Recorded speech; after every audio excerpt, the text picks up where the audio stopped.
I had to get out a Knob Creek pick. Yeah. Okay, I had to get a pick out. You're flexing right now. Yeah, well, there's not very many people who say they have Knob Creek single barrel. There's just not very many. Okay, at least right now. Now, when the store's open tomorrow, everybody can have one.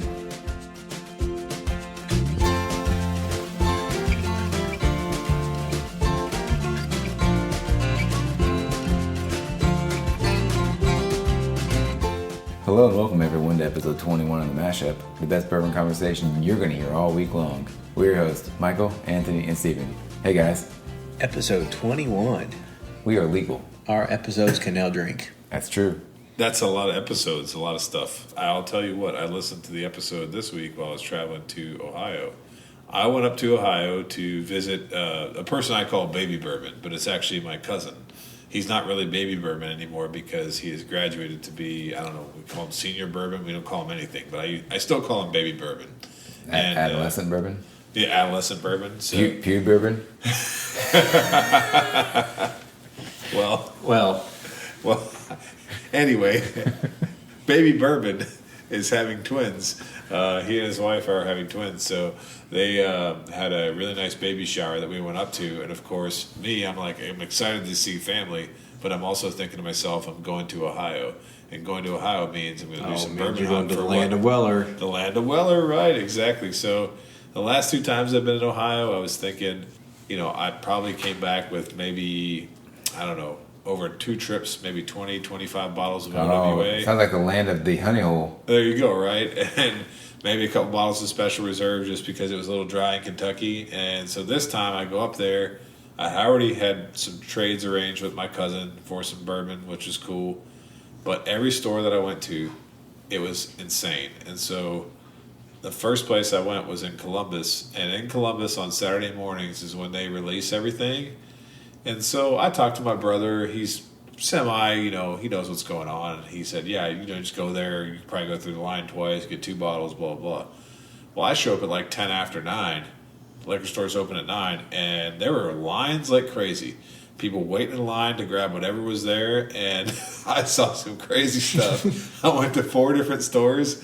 And, guys, the last store I went to was the saddest thing ever. They had Victor's Bourbon, Angel's Envy, and Buffalo Trace behind the counter, right? Regular Buffalo Trace, those things were behind the counter. And a guy went up to the thing and he said, at the counter, he got 3 bottles of Buffalo Trace and he said, is it true that you guys had E.H. Taylor small batch? And the clerk said, yeah, we had 3 bottles, but it went really quick. And he went, oh, man. He was like, I can't believe it. He's so disappointed. I should have been here earlier. And I was thinking to myself, like, I got to get the hell out of here. Like, what is going on here? Like, this guy is going crazy. Ohio has gone from the Weller Honey Hole and other specific products to being what I would say, I'm happy to see the passion. I'm happy to see people out there waiting in line to get the stuff they want.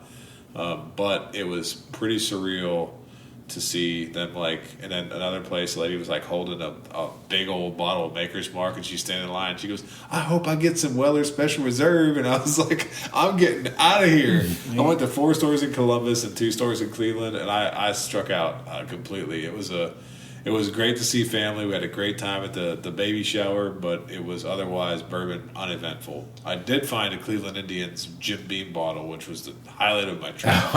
There you go. Highlight of my trip. Did you have to fight for it? Didn't have to fight for that one. That one was just sitting on the shelf, right? Well, like you, I've had my fair share of success in Ohio. I think first couple of times I went up there, I grabbed some OWAs. And I just went right across the river into Cincinnati, and I found some, and I thought, is it really this easy? Like, is this real life? Like, you can just, ride over there, and that's what I was thinking. Right? Like, why are there people in Kentucky that are paying secondary when you can, some of them can literally drive across the river and find it? Like, I don't understand. Since then, I've struck out quite a bit, and as a matter of fact, one time I was talking to a guy at a Kroger up there, and he was like, we haven't had OWA in. It's been 3 or 4 weeks. I'm like, oh my God, 3 or 4 weeks? Wow, it's been 3 or 4 years sometimes around us. But so I'm the same way.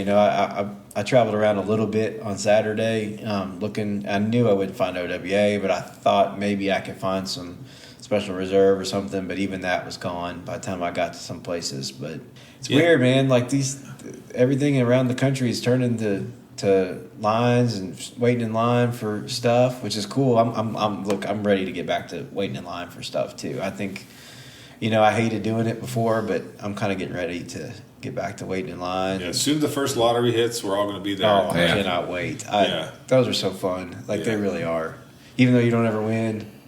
Oh, yeah, just to hang out, the camaraderie, talk to people, talk about like what you could get. It's just so much fun. So I'm with you there. And I can't wait to wait. Along those lines, a buddy of mine that I've talked about before that travels to Georgia quite a bit, we went back and looked at some Facebook groups or pages of some liquor stores down where he goes, and they would post like when they got some allocated stuff. And Georgia's a lot like here. I think you just kind of get it whenever, and they can charge whatever they want and that kind of thing. But we went back and looked, and like you go back a year on some of these liquor stores' Facebook pages, and they'll be like, "Yeah, we got 6 bottles of Blanton's today. First come, first serve." And there was like no reaction on the Facebook page. My buddy's like, "Dude," he goes, "a year ago, he goes, we probably could have just walked in there and got that whenever we wanted." Yeah. Now it's like, there's like it's shared 50 times, and people are like, "What time do you have to get there? Is there any other, do you have to buy anything else to buy that?" and all that kind of stuff.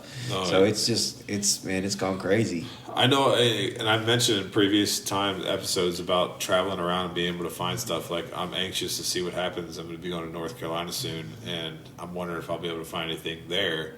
But the last time I was in Ohio and had a significant amount of OWA was October of 2020, and I remember because Steven, I think you ended up with one of those bottles as a gift for somebody. So it's, I had come back with like 6 or 7, and I was happy to come back with that many. But now it's a different ballgame altogether.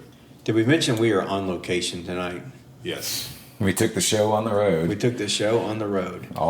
I am 2 miles on the road. I am doing daddy daycare for 4 days, so I could not leave my house. So we decided, let's bring the show to me. So you two had to drive. Well, Anthony drives every week too, but but the drive to Stevens is closer. It's a little closer. It's like 500 feet. Yeah, it's like 500 feet. I feel bad driving over there. I should probably run. So if you hear some strange noises in the background, my dog has some snoring issues, so you might hear that. Old man dog over there. Old man dog over there is snoring so loud. We should probably just put the bottle next to him and take a picture for this week. Oh, yeah. I think that's actually a good idea. That'd probably be a good idea. He's kind of I'd say he's a Knob Creek fan. He's kind of got the old man look. Well, speaking of Knob Creek, we're going to introduce this bottle, but I do have to tell you guys, this is not a pick. I thought everything Knob Creek did was a pick. Surprisingly, this might be, I think this is a hot item. It's not a pick. Just straight from the distillery. I'm completely shocked. So we have a what? It's a Knob Creek small batch 12 year this week. All right, exactly. So not a pick because we got so used to seeing the Knob Creek picks, but this is a Knob Creek small batch 12 year from Jim Beam. The bottle date is 2021.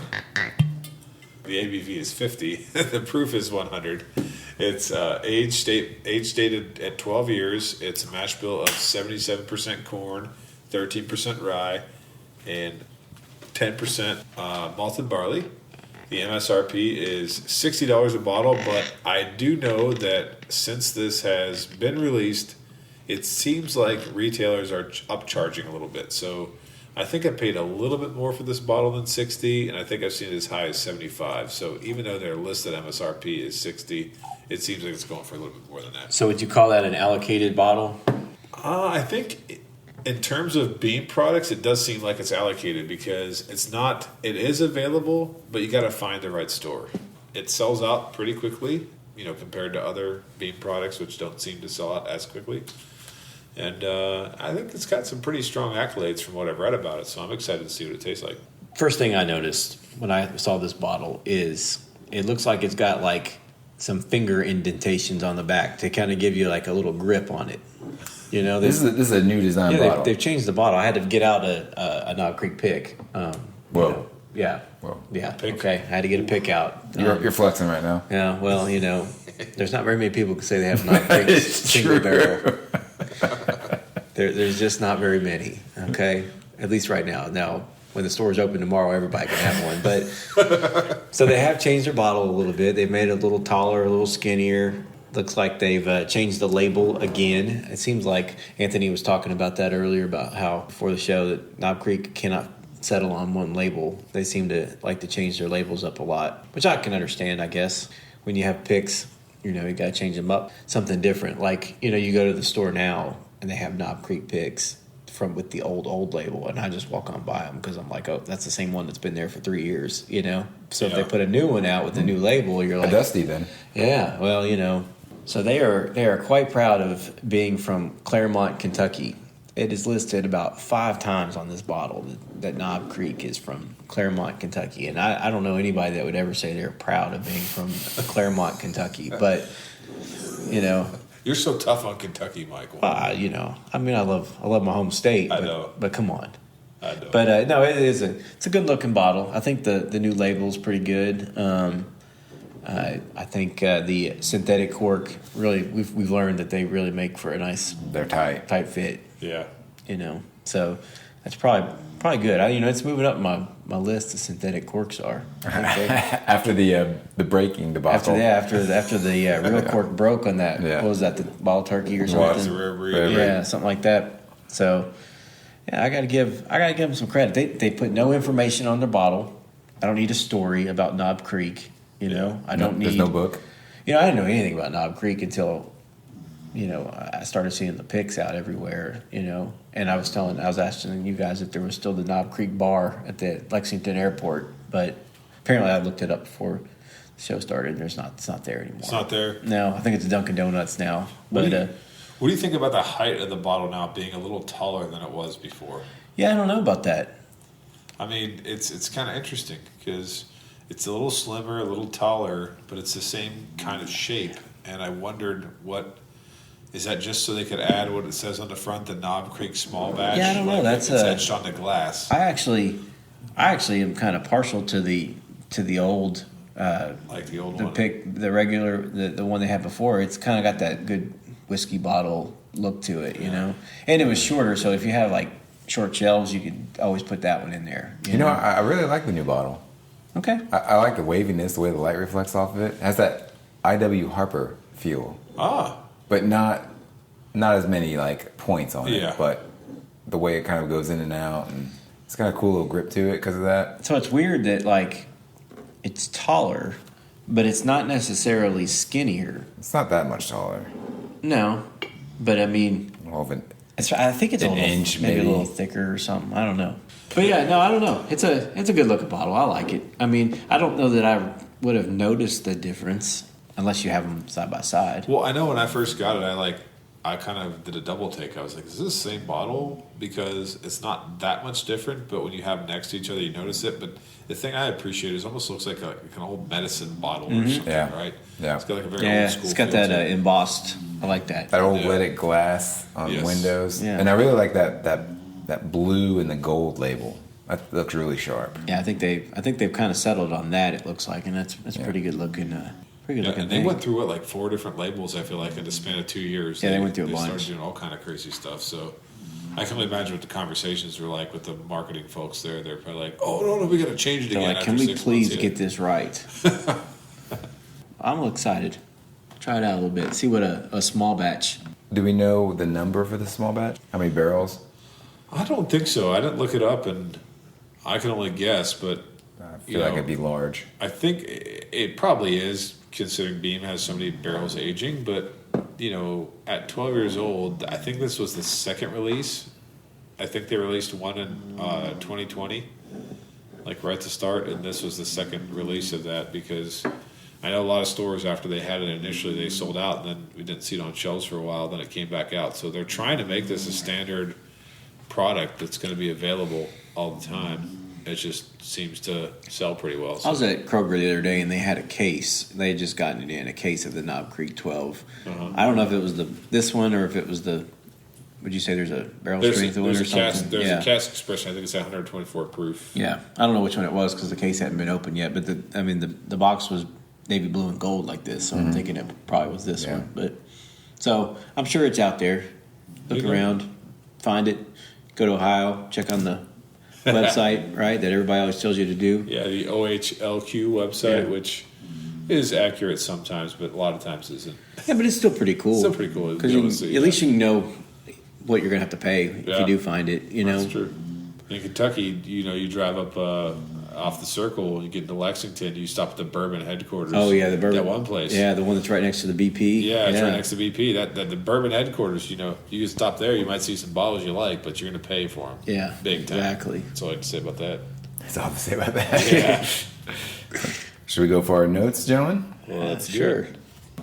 There's one thing that I know is when I hear Knob Creek, there's one note that's going to be very dominant. Yes. It is oak. And this is not... Yeah, there's a lot of oak. Yeah, there's a lot of oak in this. It's amazing how much oak there is because, we've tasted different bourbons of different ages, and this one definitely, very much oak, yeah. But I am... Sorry, the dog is really storing hard in the background. I hope he's dreaming of some big T-bone or something. I mean, he will wake me up sometimes at night with this snoring. It's crazy. You have to, kick him in the middle of the night. I feel like I want to put one of those breathe right nasal strips on him. I couldn't stop myself. I was like, that dog is snoring loud. Poor guy. Sleeps 20 hours a day. He snores all the time. You ever think about getting one of those apnea machines? Sleep apnea for the dog. Our insurance will pay for one of those CPAPs for a dog. I can just see how you got the optional pet insurance. Like, oh man, we should insure this guy. He's going to cost us an arm and a leg. That's great. Doesn't even know we're talking about him over here either. That's great. Well, I do have to say this is the notes on this are really surprising me. It's got a lot more complexity than I thought it was going to have. Well, what did you think it was going to have? Well, basically the oak and the oak. Yeah. But I mean, just smelling it, it's got notes of. I'm getting a lot of butter out of this. I'm with you on that. I get a lot of vanilla too. Vanilla is my second strongest besides the butter. Well, those are probably in a similar category. And I'm getting, a little bit of caramel. Yeah, it's very faint. It's not as pronounced as other things we've tried. Oak and vanilla really dominate, but you're right. There is like a butteriness to it that I wonder how it's going to translate into what we taste. And I'm getting cream soda. Oh. And I feel like recently I'm getting a little gum out of this as well. A little gum note.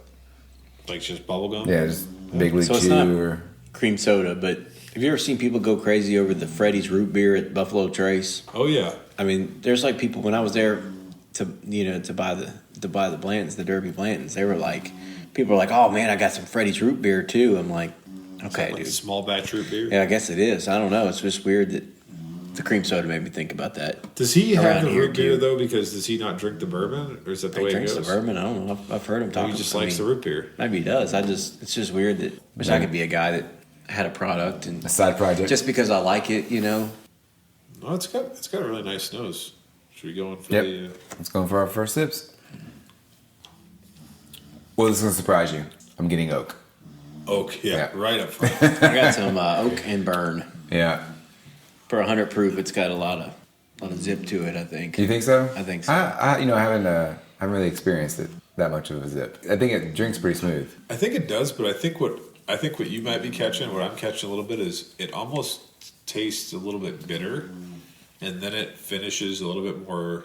I don't want to call it sugary because it's definitely not like super sweet, but it definitely has something that is astringent, then goes back to being more pleasing in the finish. I think that on the nose I got butter, and I think it's coming through on the palate as burnt popcorn. Yeah, well, so you got the butter, the popcorn, That's Burnt popcorn. burnt popcorn. You're right. I like it. I mean, I like it, but I don't know. I'll reserve my final verdict for when we talk about what we would do with this bottle, but it definitely has a lot of that vanilla. There's a oak vanilla, the buttery finish, the burnt popcorn finish kind of flavor to it. Now this is a 12 year, right? Yeah. So what is there like a standard? Because 12 Don't they years have a seems nine? a I think little, they 12 have years a seems a little nine. high as year wise. Yeah, I think their standard product is 9 years. I think they have a 9. Okay. What does that go for? I think 35. Yeah, so maybe low maybe 30s. less. And I think Maybe it's low 100 30s. proof. I think that's the Yeah. same. Okay. I think it's the same. I don't think they have anything lower than 100 proof. And there have been rumors that Knob Creek is going to be the experimental line for Jim Beam. And so if you look at things like E.H. Taylor for Buffalo Trace, other sort of similar products for other lines, if they start doing goofy things with the Knob Creek, like this finish, that finish, this age statement, this mash bill, it wouldn't surprise me because it seems to be like every big brand has something like that now, and I feel like this is Knob Creek's coming out. So they have a 15. It comes in a nice box too, like a wooden box, which is weird because I'm also looking at a 15-year-old store pick here that did not come in a nice box. Exactly, and I think that's part of the thing that people are kind of going through mentally with Knob Creek. So they had their standard expression, which was the staple for a long time, and then they opened up their barrel program, and their barrel program was such that you selected a 9-year-old product first, then you could get to the next tier, which was like 11 to 12, then the tier after that was 13, 14, and then they actually let you select 15 and almost 16-year-old. It's a pretty old picks. product. Pretty old product. And so you guys know, we've joked about it on this podcast, those were pretty abundantly available, even though you had to kind of, know when they were coming out and stuff like that. I had at one point in time maybe 3 or 4 15, almost 16-year-old Knob Creek picks that cost me $50-$60. And so those were standard. And now that they've rolled out this 12-year-old cast strength, the 100 proof, and the 15-year-old product recently, those barrel picks have all gone back to 9 years. So if you see Knob Creek picks that are older than 9 years, you might think about buying them. And then I know here in Kentucky, even though a lot of places have them, they're all mostly around the 9 to 10-year-old range because of the fact that this has become, I think, a standard extension now. Well, yeah, when I got this one, this pick, I think I wanted a Fireball. I opened it because I thought, oh, cool, there are always 15-year-old picks out there. Yep. Now apparently there's not, so kind of wish I hadn't done that now. But that is the bourbon world. You find yourself saying, I wish I hadn't done that, quite a bit now. Many times. Wish I had to pass that up, or I was at my buddy's. Wish I hadn't sold that for that price. Yeah, I was at a buddy's house tonight, and I looked at his bar, and he had a 2012 Old Forester birthday bourbon just sitting there, open, of course, a little bit left in the bottle, and I was like, "What are you doing with that?" He was just like, "Just drink it." I don't know. Had it there for such a long time, and I was like, "What in the world?" That bottle, if it was unopened, like $2,000. So yeah, but I had a little pour. It was tasty. Well, why don't you have a little pour of the? What is that? You got water in front of you there? Oh, and that clear liquid. Oh, let's not talk about what I brought over.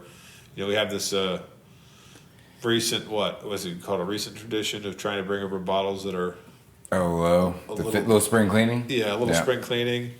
And so I have Buffalo Trace's White Dog Mash number 1. Yeah, you can keep that right over there on that side of the table. Yeah, nobody wants to drink this, but there's only a little bit left in the bottle. But I feel like if we drink this and nobody's going anywhere tonight, we're going to have a sleepover. No, somebody sleep with the dog over there.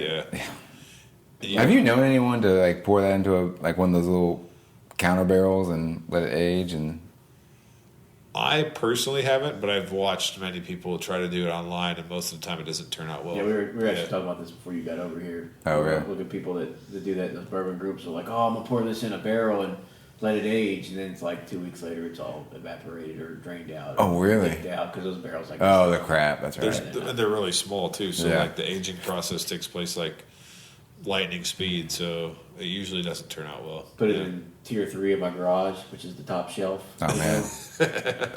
Can do it Maker's Mark style, then I can rotate it down to the shelf. We'll have 23-year-old product before you know it. I mean, by Christmas we can start getting $5,000 per bottle. I mean, I know Steve doesn't like to talk about the seasons, but I mean, we could have taken it through all 4 seasons this past week. Yeah, we could have. My goodness. Oh my god. I mean, we went from 90 to 40 and back up to 70. Well, fellas, would you pass, try, or buy on a Knob Creek small batch 12-year? Okay, so this is actually complicated. I would buy because of what Anthony's talked about with the older Knob Creek picks going away, and so I don't like buying at that price, at $60 or $70 or whatever it is, But at the same time, I feel like if I ever want to get another Knob Creek 12-year, old bottle, that's what I'm going to have to pay. So if you like Knob Creek, and I think I do, so yes, I would buy it. So you mentioned that, but what other 12 years are out there, and what are their prices? Well, I mean... that you can buy on the shelf, not... Well, 12. You're not buying that for $23? No, but if you could, it is $23. Yeah. But no, you're right. I don't know. What else is there out there? That's age-stated 12-year that you can relatively easily buy. I don't actually think there's a whole lot of product at 12-year-old right. that you're 10 going to buy. seems to be kind of the limit, when you got the Henry McKenna and the Russells and, that kind of thing. That's probably about it, right? So maybe the pricing is not bad then. So it's probably not. I mean, really it's not. I mean, for them doing 15-year-old picks was kind of crazy anyway, to think that, they're like 5 to 15-year-old anything, and then these people are doing them for $40 or $50. So anyway, I would buy. I'm on the fence between a buy and a try here, and the only reason is because I got a little spoiled on the picks. And when I would go out and look for Knob Creek picks, I would always select the ones that were, I would say, 11 to 12 years of age or older.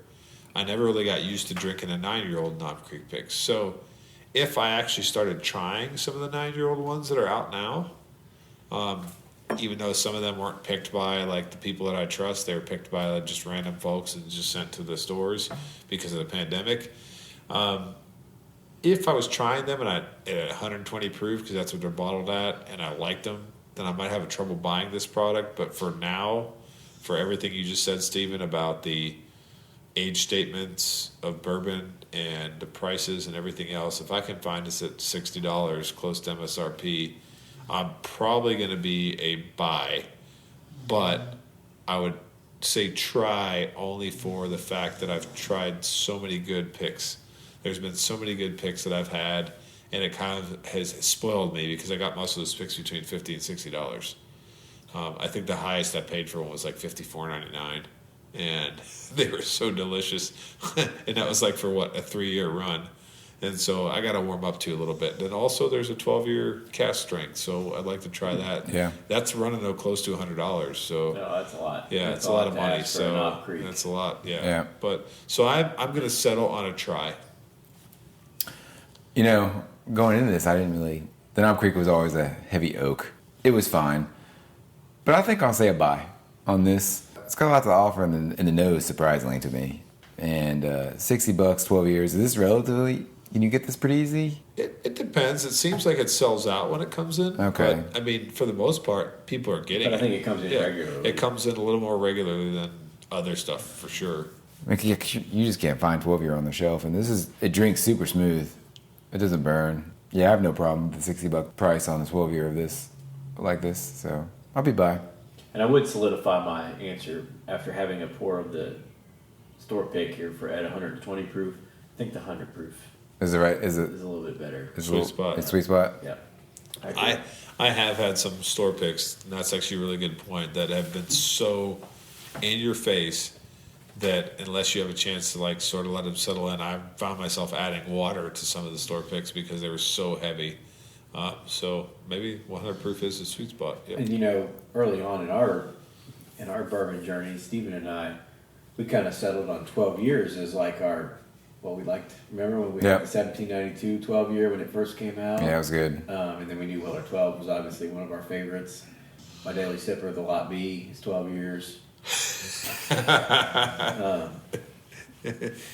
There he is, everyday man, everyday bourbon. Just a regular guy here. Regular Joe Snow, working in the iron mill, coming home, drinking Lot B's. Drinking Lot B. Go to my honey hole, get my Weller, my Lot B's every week. How much is a Lot B today? For you, sir, only $70. I buy them in bulk. I get 10% off when I get a case of them. That's nice. Would that work for that? Huh? Would that work for something like that? I don't see why not. I don't see why not. Yeah. They let you buy 6 of them. You learned that at Total Wine in Florida. Oh, yeah. Let you buy 6 of the Heaven Hills. Yeah. It's interesting to see how much these, like we mentioned Heaven Hill and Jim Beam now, they've all pivoted to trying to make sure they can put their standard products out and make good money on them while still keeping a solid age. But we got so used to what we consider, I don't want to call it budget, but a 15-year-old store pick from Knob Creek Jim Beam, but for $55 is a steal. And they've got a little wiser than that. So yeah. But one more thing about this bottle is that, we always joke every episode about a Knob Creek pick, and this is not a pick, and we have enjoyed it.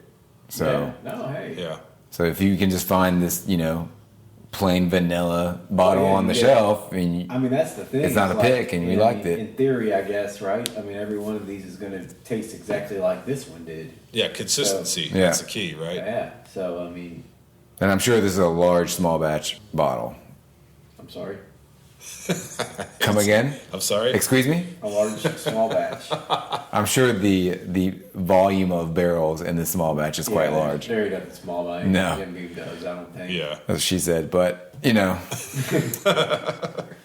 Well, they, Mila Kunis don't come cheap, No. So they got to make some money. And with that, thanks for listening to this week's edition. Please like and follow us on Facebook, Instagram, and Twitter at TheMashupKY. Also, let us know your thoughts on this bottle in the comment section. Until next time, keep it neat.